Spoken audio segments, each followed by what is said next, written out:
Best act had to be Oasis. Oasis. Our favourite band was Oasis. Oasis, really. Gotta be Oasis. Best band of the week for me were the Psychedelic Furs. Best pound for pound act. Heavyweights were Oasis, but they didn't win it. Pound for pound. Elbow. I would say Maximo Park. Pound for pound act was Elbow. Gonna have to be Elbow, just like everyone else's. Pound for pound, Elbow. Good. Yes, well. The best pound for pound band were Elbow, clearly. Well, there's three that spring to mind here. Favourite song it has to be Wonderwall because it got stopped halfway through and everyone sung it and then they did it again. It was like twice over. Brilliant. Firstly, Elbow's One Day Like This. Brilliant closer to the set. Has to be Champagne Supernova by Oasis.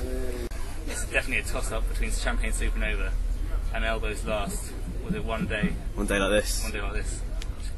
One Day Like This. We'll go with One Day Like This. Also, one that hasn't been said so far was when too many DJs dropped in. Zombie Nation, Camp Rock 400. Oh, yeah. That was brilliant. Got the whole place jumping. It was Elbo's final song. One Day Like This. But I'm gonna have to go with Wonderwall by Oasis. Best song of the week for me was Acrobat by Maximo Park. Best moment had to be just Ben with Celine. Just his fictitious character of Celine. Favourite moment was Adam falling into a tent. That very funny. We'll go with Celine then. In the red dress and the yellow tent. Too many DJs, they dropped Nirvana at the end, and as they dropped it, they shot out these streamers and all this crap, and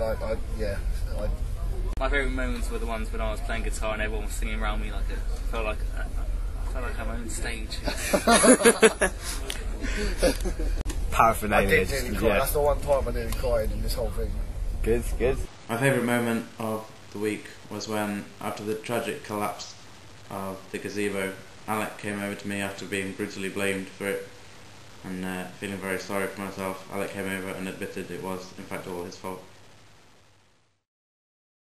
Best quote was Ben when he said, "I'm too emotionally unstable to ride the bus." It's a toss-up between what Ed's already said about Ben. I don't know if it's classed as a quote, but I just love the Benicassim riff. Okay. If that can be classed as a quote.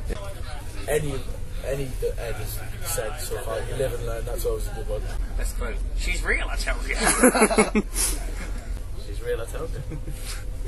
But I think my favourite one was Ben's I think it's in the table. Oh, Benny,